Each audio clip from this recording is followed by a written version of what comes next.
Arts council of Pakistan کے زیر اہتمام ARY فلمز کے بینر تلے بنائی گئی اردو فلم ٹچ بٹن کے ٹریلر کی لانچنگ تقریب منعقد کی گئی۔ تقریب میں فلم کے پروڈیوسر، ڈائریکٹر اور کاسٹ میں شامل فنکاروں نے شرکت کی۔ اس موقع پر فلم کے ہیرو اداکار فرحان سعید نے اظہار خیال کرتے ہوئے کہا کہ یہ فلم بڑی محنت اور محبت سے بنائی گئی ہے۔ امید ہے یہ فلم شائقین کے دل جیت لے گی۔ انہوں نے بتایا کہ میں نے اس فلم میں گلوکاری بھی کی ہے۔ فلم کی ہیروئن اور پروڈیوسر عروہ حسین کا کہنا تھا کہ پروڈکشن ایکٹنگ سے زیادہ مشکل کام ہے۔ فلم بنانا میرے لیے بہت بڑا چیلنج تھا، لیکن میری ٹیم نے میرا بھرپور ساتھ دیا۔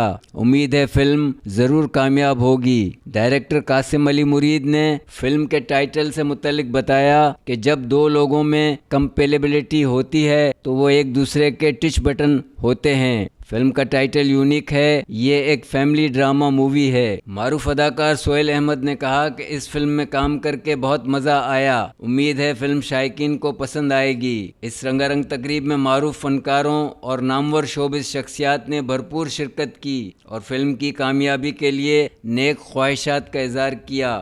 فلم ٹچ بٹن آئندہ ماہ 11 نومبر کو ملک بھر کے سینما گھروں میں نمائش کے لیے پیش کی جائے گی۔ اس فلم کے پروڈیوسر سلمان اقبال اور عروہ حسین، ڈائریکٹر قاسم علی مرید ہیں، جبکہ رائٹر فائزہ افتخار ہیں۔ فلم کی نمایاں کاسٹ میں ایمان علی، فرحان سعید، سونیا حسین، فیروز خان، احمد بلال مرحوم، مرینا خان اور سہیل احمد شامل ہیں۔ واضح رہے کہ 2019 میں بنائی گئی فلم ٹچ بٹن کرونا وبا کے باعث 3 سال تک التوا کا شکار رہی۔